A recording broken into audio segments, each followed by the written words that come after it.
All right. So let's jump right into this. I am not clickbaiting you today, by the way, guys. It's an actual lawsuit. This is real stuff. And Kyle Rittenhouse is implicated in it. So we're going to jump over here and check this out. So right now we've got a lawsuit by the estate of Joseph Rosenbaum. Now, a little refresher for you guys on this. This is obviously filed in the U.S. District Court, so it's a federal case. And it's in Wisconsin, right? And it's the estate of Joseph Rosenbaum versus David Beth, who's the Kenosha County Sheriff, Daniel Miskinis, who's the former chief of police for Kenosha Police Department, Patrick Patton, who's the chief of police for the Kenosha Police Department, John Doe, police officer. So all the police officers, all of them at Kenosha Police Department, Waukesha County, Kenosha County, Racine County, Sauk County, Walsworth County, Washington County, Menominee Falls Police Department, West Allis Police Department. So the kitchen sink, right? The kitchen sink. The city of Kenosha, the county of Kenosha, the county of Waukesha, the county of Racine, county of Sauk, the county of Walworth, the county of Washington, the village of Menominee Falls, the city of West Allis, and who is this at the end? Who is this Chad at the end? It is Kyle Rittenhouse. So they're suing all of the police and Kyle Rittenhouse. So they're treating Kyle Rittenhouse as if he was a cop. Let's just be very clear about the procedural posturing here of this, right? It is Joseph Rosenbaum, who, reminder, is a convicted criminal, is a known, how can I say this in a YouTube-friendly way? A known person who commits kiddie crimes, right? Rosenbaum. Like, very known to do that. It is known. Versus cops and Kyle. Once again, absolute ridiculousness. Yes, he is a child playmate. He's also a corpse right now. He's also a corpse. So they're suing the estate. So this is the people that are surviving Rosenbaum, because Rosenbaum, as was proven at court, was justifiably, and I can say this, was justifiably ended by Kyle Rittenhouse in self-defense. So Joseph Rosenbaum was ended in self-defense under the law. So Kyle can never be charged again with the actual crime. The issue is that the way that double jeopardy works is it doesn't protect you against civil suits. So just because you get out of the crime doesn't mean you get out of the civil liability. The most famous case for this is OJ, right? OJ won the criminal suit, but lost the civil suit. And he's been paying that back ever since. Good comment from Nancy. Is anybody surprised the state raised a kid crime person? Yes, nobody is surprised. And obviously he's not worth anything because he was a useless commie, protester. Obviously, he's got no actual money. Obviously, he has no estate, right? He has no actual money left over.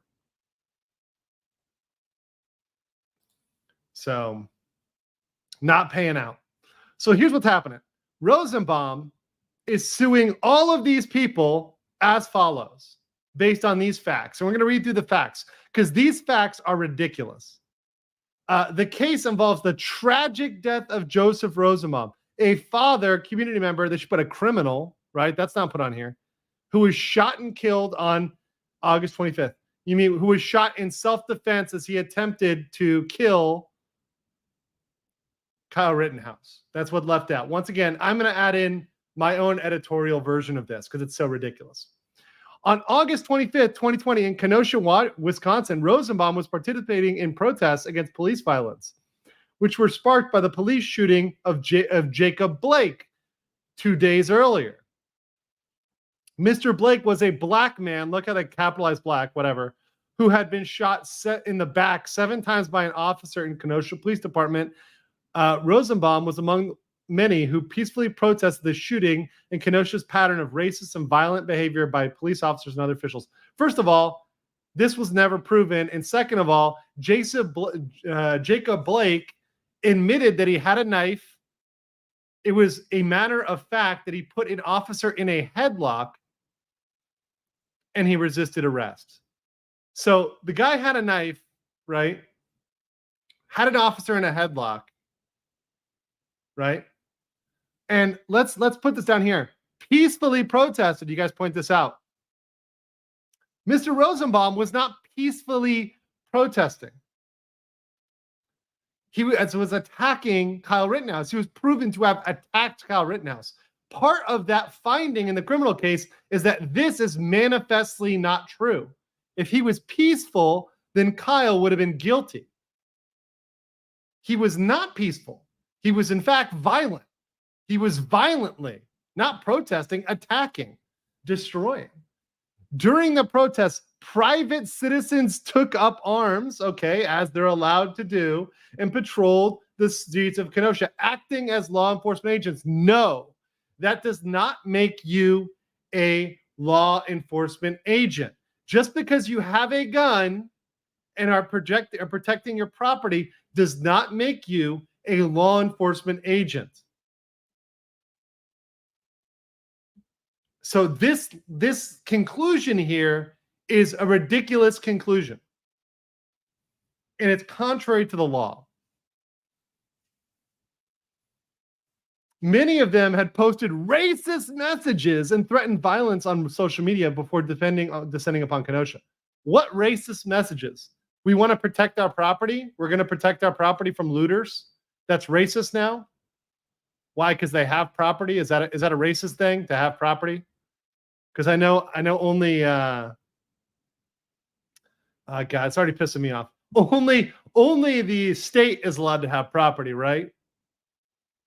They've got to own the means of production. It's freaking ridiculous. They made their plans known to law enforcement. Yeah, to protect their property. And even people post out that Kyle, as far as people know, was pro BLM. So is BLM what they're talking about? Is BLM the racist? Because BLM is racist. That's true. These armed individuals were not Kenosha business owners whose property had been damaged, nor were they hired by any of the business to come. That's not true. They were asked to be there. By the way, guys, you guys may think this is a frivolous lawsuit, but we're going to talk about at the end whether it will win or not. You guys are going to be kind of surprised about the analysis as we go through this, right? So let's continue here. Rosenbaum was among those who peacefully protested false the shooting in Kenosha's pattern of racist and violent behavior by police officers and other officials, also unproven and false. Yeah. Wait, let's say in the chat. He was attacked by Kyle before being killed, especially when Kyle put out the fire in that container. Yeah, that's such a ridiculous argument. Yes, Kyle putting out a fire was attacking him. Yes. Oh God. During the protest, private citizens took up arms, acting as law officials. Okay, we got that already. Sorry. One of these armed individuals was defendant Kyle Rittenhouse. Dun dun dun. Okay, here we go. Here's another lie. Who was 17 years old. He crossed into Wisconsin from Illinois carrying an assault rifle on the streets of Kenosha in open violation of law. This is actually false. He was not charged with bringing a weapon across state lines. Once again, this attorney is reading social media. I think this attorney is filing this based on social media. I would not be surprised here if he thinks the other two people that were shot were black. Remember when people thought that Kyle Rittenhouse shot black people? Remember that? I wouldn't be surprised that he crossed state lines. My state lines. I love it. My state lines, you know? It's ridiculous. This is absolute bullshit. And it's bad faith because he knows the facts by now. Michael Elias says, not rolling over and dying is racist, I guess. Yes. Yes, you are supposed to allow your business to be burnt to the ground, or else you are a racist and you are systematically committing violence. by not allowing your business to be burnt down.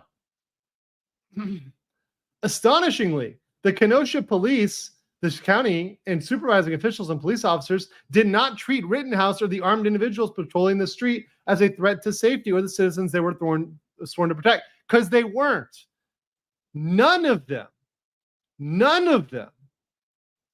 hurt anybody who wasn't being violent. Rosenbaum was proven to be violent.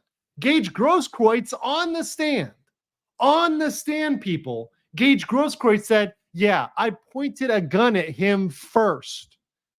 He shot my bicep when I pointed a gun at his head.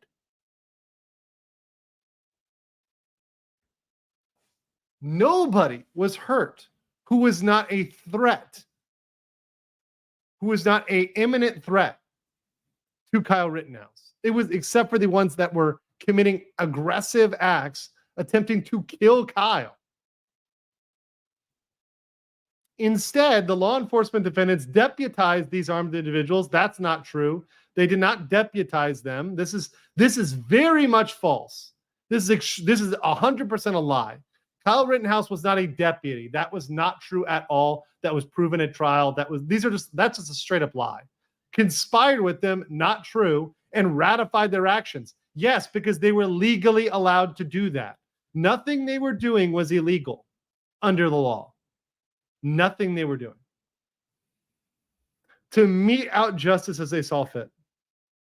In addition, law enforcement defendants thanked Kyle Rittenhouse and other armed individuals, gave them water, and allowed them to openly defy the emergency curfew. Well, they weren't, because they were asked to be there by the businesses. Giving them water is not a crime. To give someone water. This lawyer is fucking crazy. Sorry for cursing, but this one's making me mad. So law enforcement defendants even made plans to funnel the protesters towards the armed individuals to deal with them. That's true. That's not true. They were definitely not doing that. Oh, God. Yeah, it is very true. Kyle shot 3 people in that mob and managed to hit 3 career criminals. Very true. Including, by the way, the only person here that had an illegal gun was Gage Grosskreutz. So let's talk about this real quick. So Rittenhouse fired his assault rifle indiscriminately multiple times at citizens on the street. No, it was not indiscriminate at all. In fact, anybody who watched that video, Kyle Rittenhouse had the best trigger discipline that I have seen for a person of his age that I have ever seen. I have never seen anybody with trigger discipline like Kyle Rittenhouse, especially at that age, without a military background. It was extremely discriminate. He fired it just at people that were attacking him, who literally attacked him. Saying he shot and killed 2 men, you should say 3 criminals, right? 2 criminals. So Joseph Rosenbaum, a kitty diddler, was killed by Rittenhouse. Then Anthony Huber, also a criminal, and Gage Grosskreutz, who was illegally carrying a weapon. In fact, Grosskreutz admitted on the stand that he was illegally carrying a weapon. And he narrowly missed shooting the 4th man, who jumped on his head with a I think that was Jump Kick Man. That was Jump Kick Man. So the guy who jumped on his head and tried to fucking curb stomp him. Kyle's instincts were on point. I mean, really, you don't see that. Tragically, Joseph Rosenbaum died. Yeah, he died because he fucked around and he found out. He messed around. He literally said, "I'm going to shoot you N-word." And by the way, how woke is that to be dropping N-word, right? He said, "I'm going to kill you N-word," right? That's Joseph Rosenbaum. So, yeah, there's no tragedy about that. If anything, that was justice. Hey, Jumbo, welcome to the Replay Gang. Welcome to the Mindset membership. Appreciate you joining. And thank you to all those members out there and all those guys who are joining the membership here. Let me do stuff like this on the regular. I cannot do stuff like this without the support of people like you. The conducts of the defendants in this case directly caused Joseph Rosenbaum's death. The estate of Joseph Rosenbaum now seeks justice. They're seeking justice now, guys. They're looking for justice. They can't find justice, so they're looking for it right now. Absolutely ridiculous. This video has been a clip of a previous live stream, and it's clipped so you can get the information in a shorter, compact package, the information you need. If you want the full video, the whole context, the whole thing, you can check out the full stream that is in the link below. Check that out, and I will catch you guys later. Peace.